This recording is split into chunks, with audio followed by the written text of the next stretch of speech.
State হাউসের পরে আমরা ফার্স্ট অ্যামেন্ডমেন্ট মিউজিয়াম দেখলাম, এটা আমেরিকার মধ্যে এই একটাই। ফিলাডেলফিয়াতে একটা আছে, সেটা হচ্ছে constitution museum, but not first amendment museum. First amendment there is a 10 amendment, তার মধ্যে ফার্স্ট অ্যামেন্ডমেন্ট জাস্ট সেপারেটলি একটা মিউজিয়াম, যেটা আমরা দেখলাম এখন।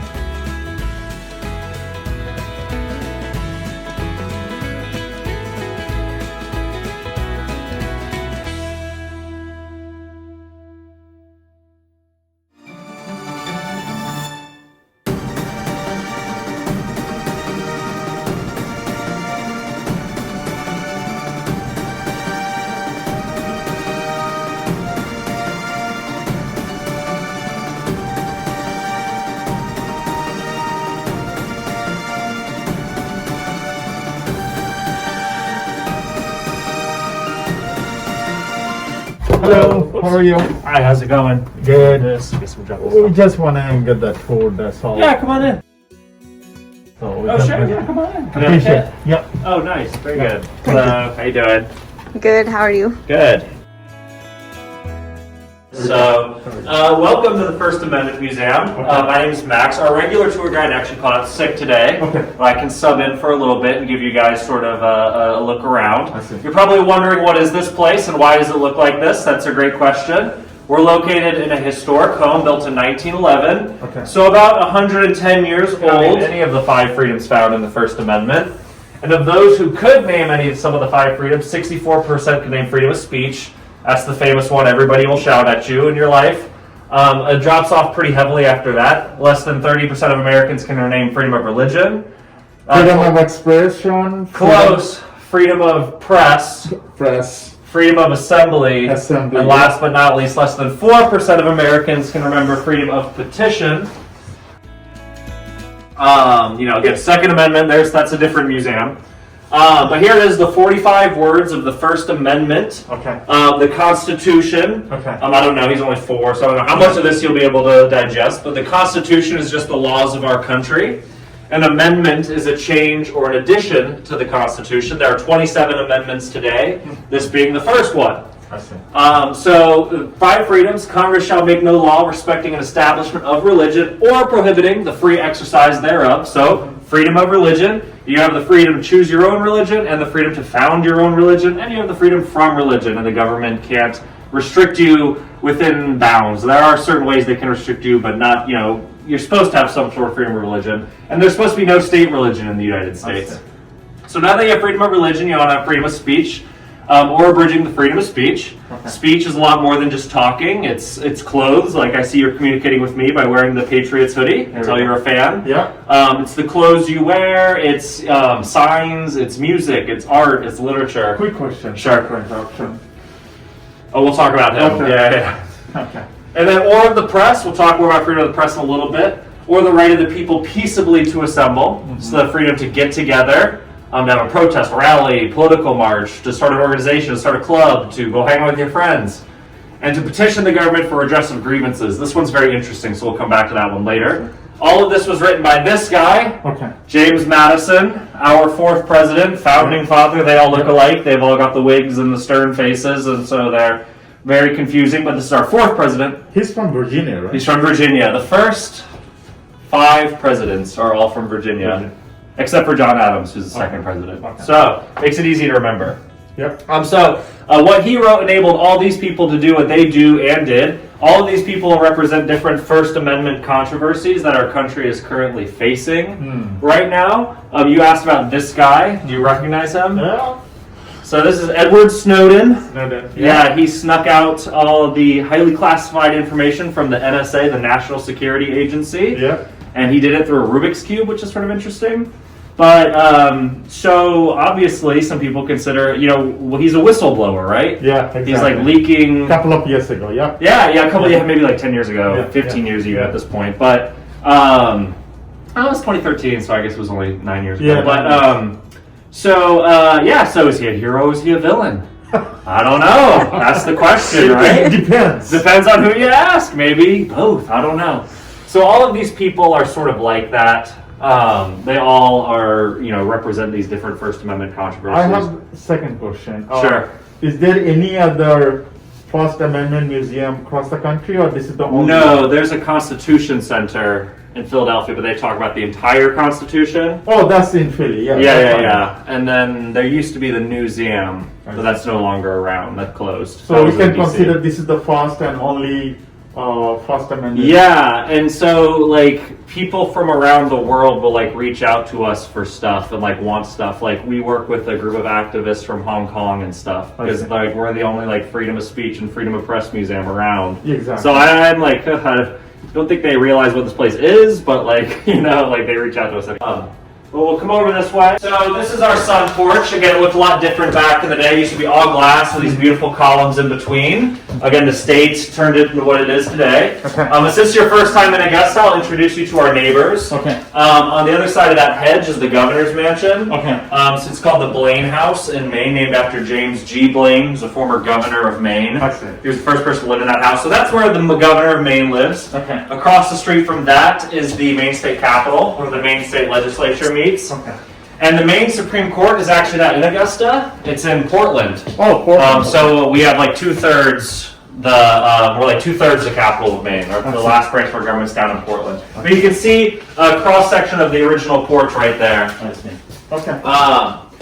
And so over here, well, we're talking about freedom of religion, the first freedom found in the First Amendment.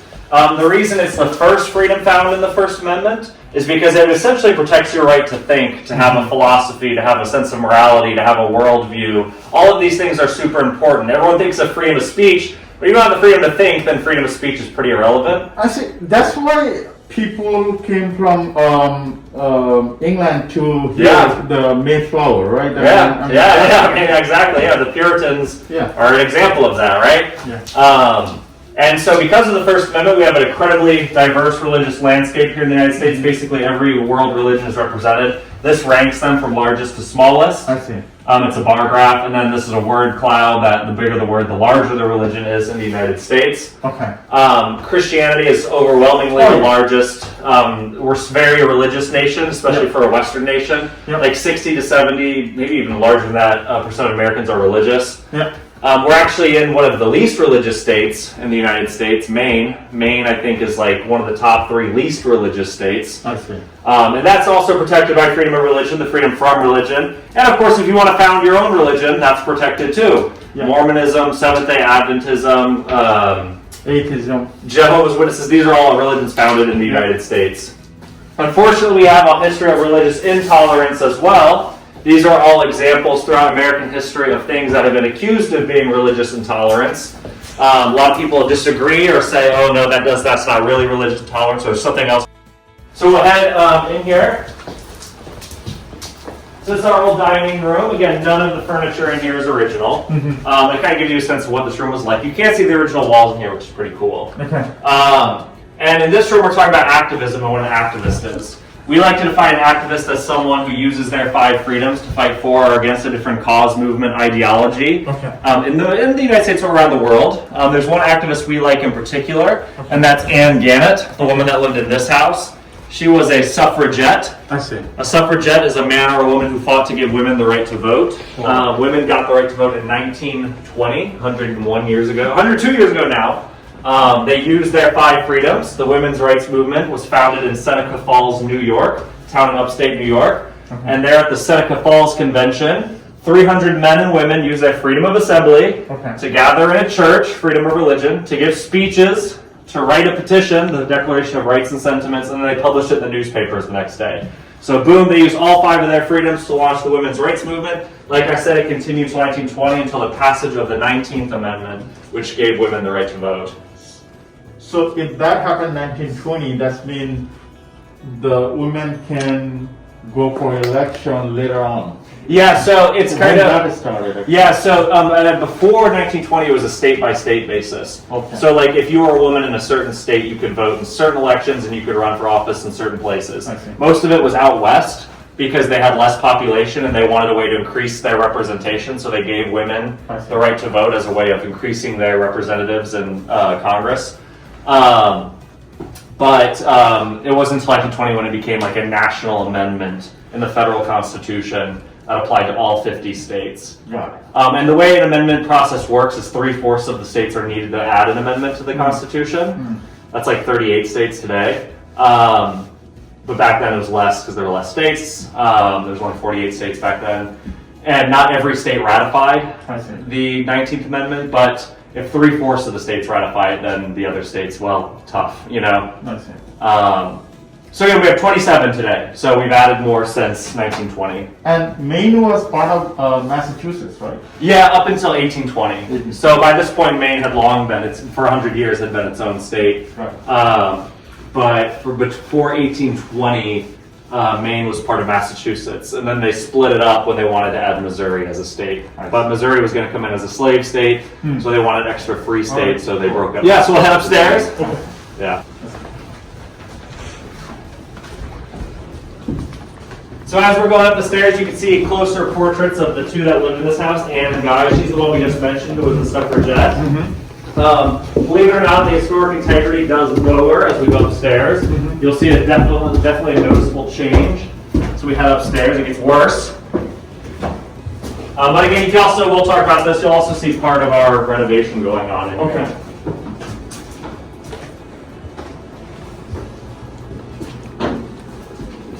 So after the tour, I will mention that you guys can have full free reign of the house. You guys can wander around, look at anything that you might have missed, take pictures of anything you might have missed, read something you might have missed.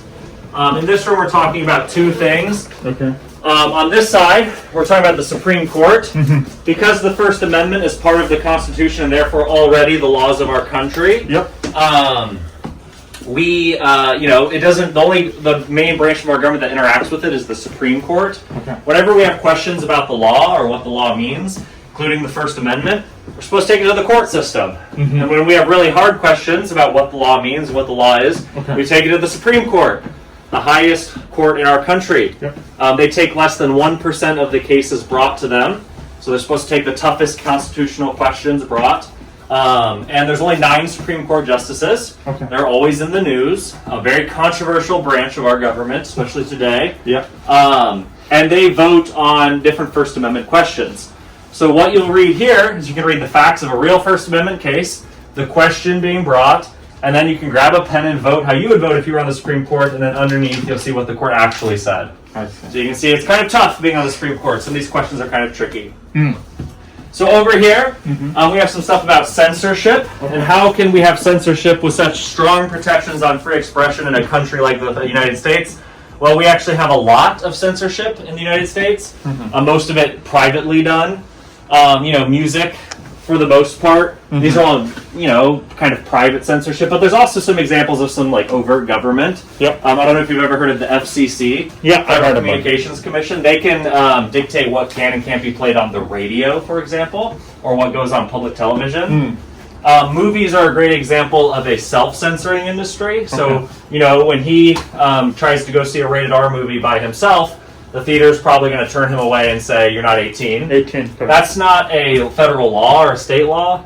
That's the motion picture industry itself has set these standards, and they work with theaters to enforce them. So they say, okay, theaters, make sure no one under 18 watches this. So they're self-censoring. They're not, being censored by the government. Gotcha. Books. Every last week of September every year is Banned Book Week, which kind of has a grandiose name. Okay. But really, books are banned on a very marginal basis here in the United States. Like a school board might vote to not carry a book or teach a book in its library or classrooms, and that's now considered a banned book. Amazon might choose not to sell certain books. That's considered a banned book. So all of these books have been banned in the U.S., but they're usually very marginal. If you read them, you'll be like, oh, it was banned by one school board in Kansas 5 years ago or something. Got it. And of this 1911 home. Wow. This is a temporary exhibit space. After the tour, if you want to come in here and read through this stuff and look at these stuff, you're more than welcome to.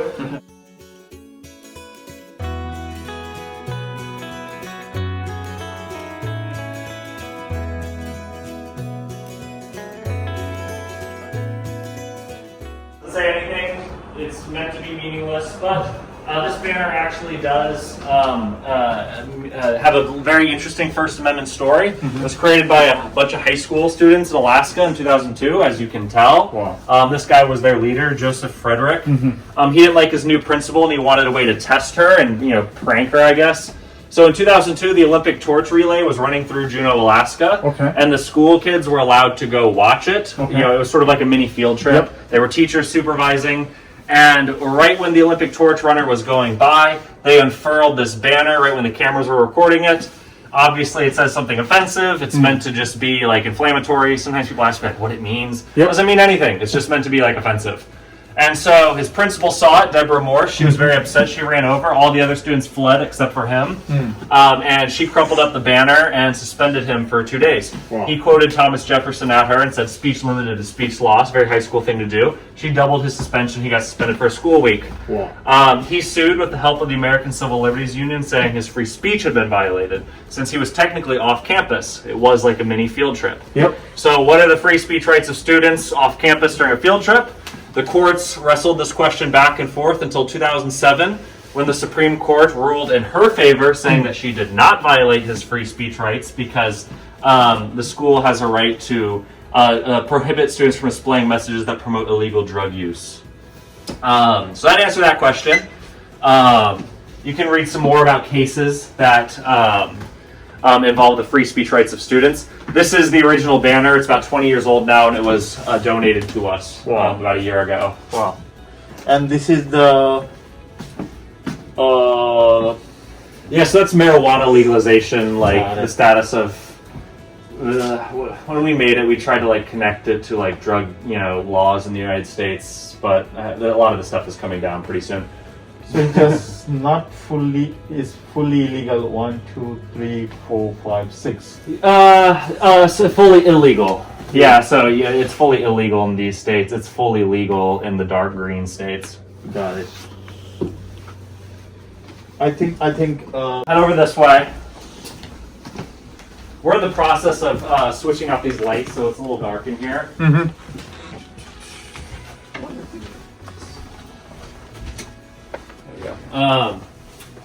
So on this side, we have some stuff about freedom of the press. Over here, we have a Chinese newspaper from Hong Kong. Okay. So up until the 1990s, the British owned Hong Kong. Yeah. And then when they transferred it back over to China in 1997. 1997, very good. World history, yes. Yeah. So they did so with certain promises.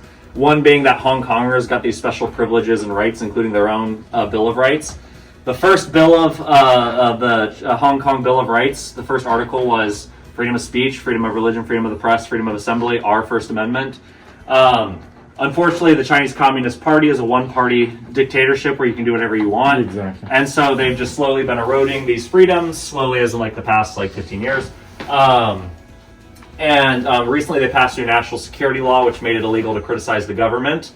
This guy, his name was Jimmy Lai. He was a newspaper owner of the newspaper called Apple Daily, which you see here. And the first thing he did was criticize the government once they passed that new law. And of course that landed him in jail where he still is. The Chinese Communist Party froze the assets of Apple Daily and it had to shut down. This was the last copy they printed. Wow. So some activists from Hong Kong have sent us this. We have an online program coming up in April about this as well, if you're interested. I see. Obviously, we have a lot of issues surrounding freedom of the press in the United States today.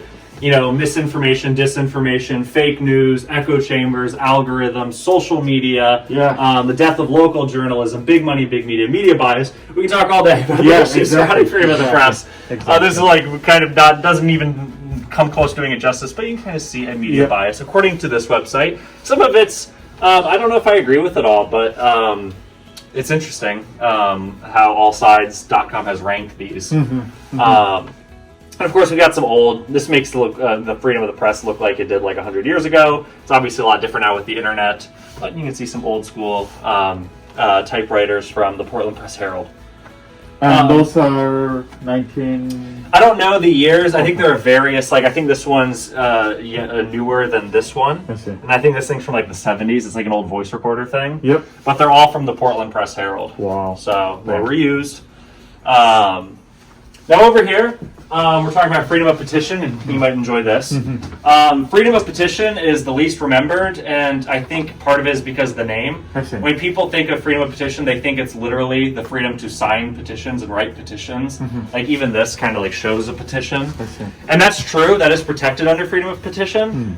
But if you're not familiar with what a petition is, it's, you know, you sign your name to a statement that you agree with or disagree with, and you give it to a government official. But when the founding fathers were talking about petition, petitioning was a word you used anytime you contacted the government. So if I wrote a letter to the king, I was petitioning the king. If I went up to my representative in parliament and started talking to them, that was me petitioning them. It wasn't just signing my name on a piece of paper.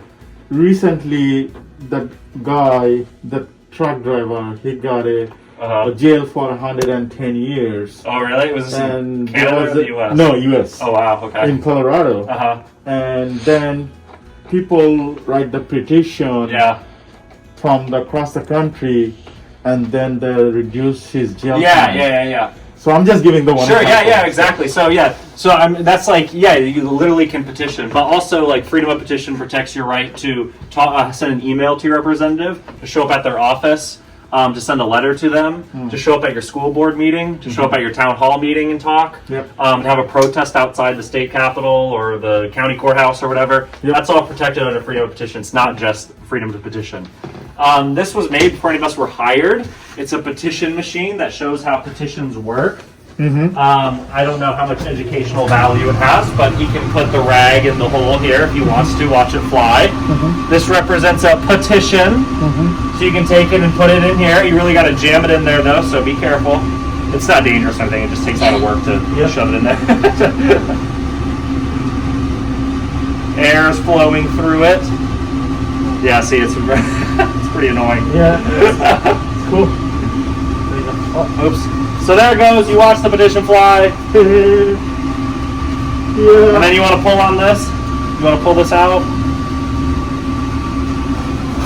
And then you can pull this one. Actually, pull this one. Pull this one, this will be easier to see. Yeah, I don't know how much. You like it? You like it? Cool. Yes, cool. Be careful coming down the steps. There's a library, but on this side of the room, if you want to learn more about the family that lived in this house, you can read this stuff. Obviously, like we mentioned, Anne Gannett was a suffragette, so we have an old suffragette outfit. Guy Gannett, her husband, was one of the founders of the Civil Air Patrol, so we have his old uniform. This is the family sitting in front of this fireplace right here. It's kind of cool. On this side, this past summer, in summer of 2021, we worked with incarcerated veterans from throughout the state of Maine. So we were invited to participate in this larger initiative in the state of Maine called the Freedom in Captivity Project, where they wanted us, all these cultural institutions, to do work with prisoners. So we worked with the Veterans Pod in the Maine State Prison System, and we gave them classes on the First Amendment. We had discussions about the First Amendment, and at the end, they were tasked with coming up with a piece of art showing their thoughts on the First Amendment. So that's what you see here. These were all created by prisoners inside the Maine State Prison System who are also veterans. So take a look at that. I've seen a lot of change, been through a lot of pain. Some things are not. So এই তো আমাদের দিনটা এরকম করেই আজকে শেষ হইলো। এখন আমরা বাসায় যাওয়ার উদ্দেশ্যে রওনা দিছি। সাফানের বাবা কিছু বলবা? থ্যাংক ইউ এই ট্রিপের জন্য। আর হ্যাঁ, আমি যে বলছিলাম যে মেইন আসতে 4.5 ঘন্টা লাগে, এটা একটু ভুল বলছিলাম। মেইন আসতে আসলে আমাদের 5.5 ঘন্টা লাগছে, তাই না? আসলে ঠান্ডার কারণে অনেক জায়গাতেও আমরা এখন আর যাইতে পারলাম না, যেটা সত্যি কথা। কারণ আমার কোনো ইচ্ছা নাই ঠান্ডার ভিতরে ভিডিও করার, কারণ এখানকার যে ঠান্ডা, আপনি 1 মিনিট গ্লাভস ছাড়া 1 মিনিট কেন 1 সেকেন্ড আপনি বাইরে থাকতে পারবেন না, চিলি টাইপের ঠান্ডা, অনেক ঠান্ডা। তো যতটুকু পারছি আমি চেষ্টা করছি আপনাদের সাথে শেয়ার করার, ভিডিও করার। আর দেখা যাক, যদি সাফারের বাবা ফলের টাইমে বা সামারের টাইমে নিয়ে আসে, তাহলে ডেফিনেটলি ভালো কিছু আরো শেয়ার করব। যাই হোক, আমার ভিডিওগুলো যদি আপনাদের কাছে ভালো লাগে তাহলে অবশ্যই একটা লাইক দিয়ে দিবেন। কেউ ফেসবুক পেজ থেকে যদি আমাকে দেখে থাকেন তাহলে আমার ফেসবুক পেজটাকেও ফলো করে দিবেন। আর কি টাইপের ভিডিও দেখতে আপনাদের ভালো লাগে সেটাও জানাবেন, আমি সেইভাবে আসলে ভিডিও মেক করার চেষ্টা করব। হোপফুলি আমার এই ভ্যাকেশনের ছোট্ট ভ্যাকেশনের ভিডিওগুলো আপনাদের কাছে ভালো লাগবে। তো আপনারা সবাই ভালো থাকবেন, সুস্থ থাকবেন এবং আরবান সোলসের সাথেই থাকবেন। টিল দেন, আল্লাহ হাফেজ। আল্লাহ হাফেজ। আল্লাহ Change, been through a lot of pain.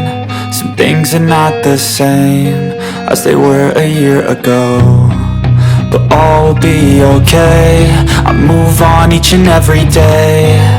The past is where it stays, way back a year ago. I've changed for the better this time.